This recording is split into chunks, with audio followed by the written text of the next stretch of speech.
बच्चों आज हम पढ़ रहे हैं एक्सरसाइज 6.2 क्लास 9th ज्योमेट्री। इसमें क्वेश्चन नंबर 1 है A B and C D parallel lines है। एंगल ये 50 का है, ये एक्स एंगल है, ये 130 एंगल है। सॉल्यूशन इसका है 50 प्लस एक्स 180 होगा। लीनियर पेयर है, एक्स की वैल्यू हो जाएगी 130। Angle y is equal to हो जाएगा 130। वर्टिकल अपोजिट एंगल है। जब यहाँ पर एक्स की वैल्यू फाइंड हो गई है तो एंगल वाई की फाइंड हो जाएगी। वर्टिकल अपोजिट एंगल है दोनों, वाई भी हो जाएगा angle y is equal to 130।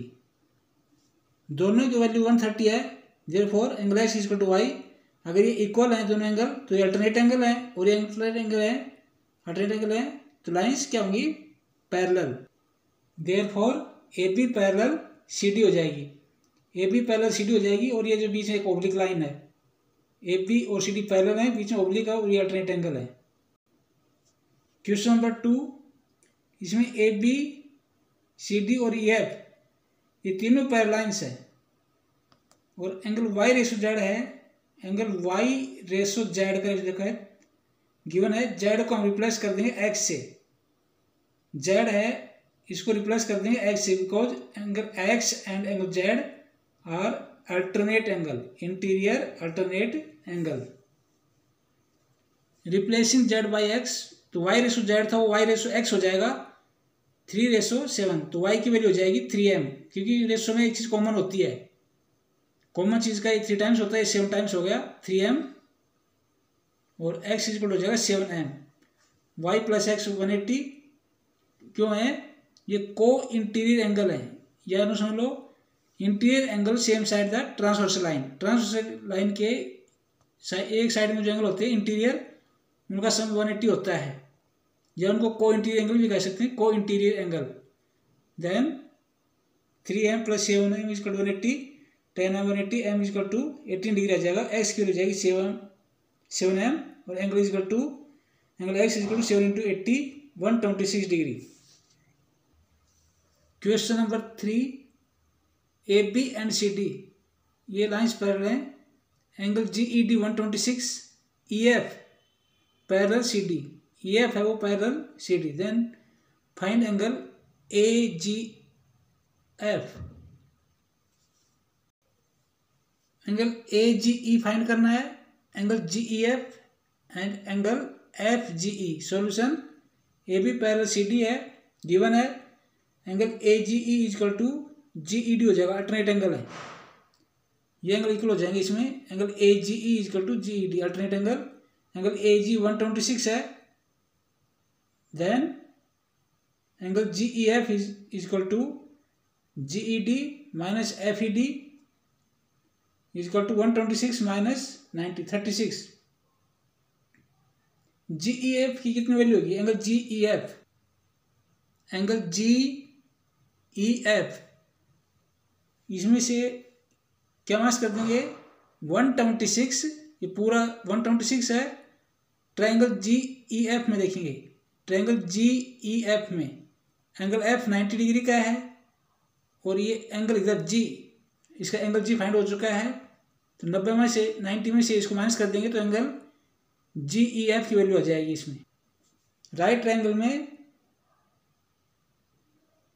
Angle F G E is equal to angle F G E is equal to 90 minus 36 is equal to 54। Question number 4, इसमें P Q और S T ये parallel lines हैं। ये angle Q 110 है, ये 130 है, तो इसमें एक एक्स्ट्रा लाइन ड्रा करेंगे M N parallel to P Q and S T. इसके पैरेलल हो गई ये, तो यहाँ से एंगल 110 है एंगल क्यू, यहाँ से ये एंगल फाइंड हो जाएगा एम आर क्यू। 180 में से माइनस कर देंगे इसको।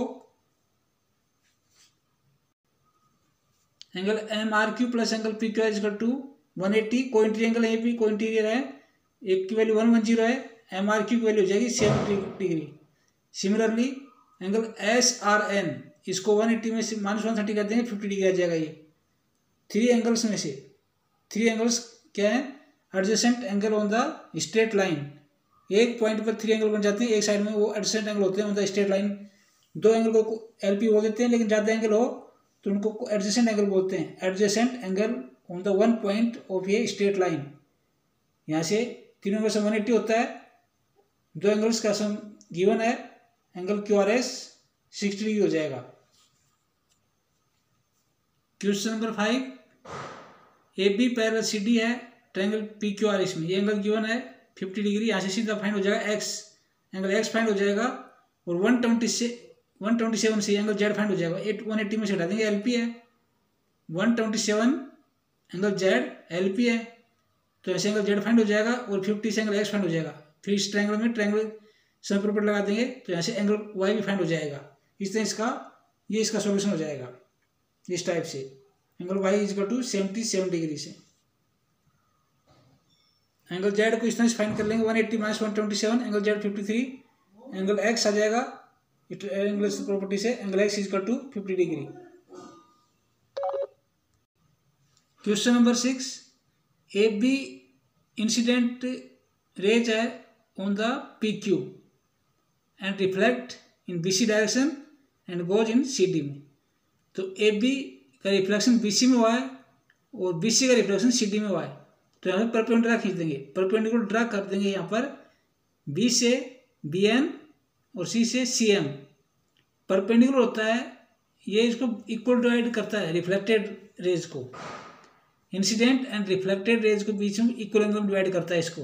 ये रूल है, rule of reflection. Incident and reflected angle are equal. इसमें एंगल 1 क्या है? इंसिडेंट, एंगल 2 रिफ्लेक्टेड, इधर एंगल 3 इंसिडेंट, एंगल 4 रिफ्लेक्टेड। ये एंगल इक्वल होते हैं, rule of reflection. Angle 2 = 3। First है एंगल 2 = 3, बिकॉज BN और CN परपेंडिकुलर हैं, तो ये पैरेलल हो गए। एंगल 2 = 3 पर ये इक्वेशन नहीं है। एंगल 2 = 3 अल्टरनेट एंगल है।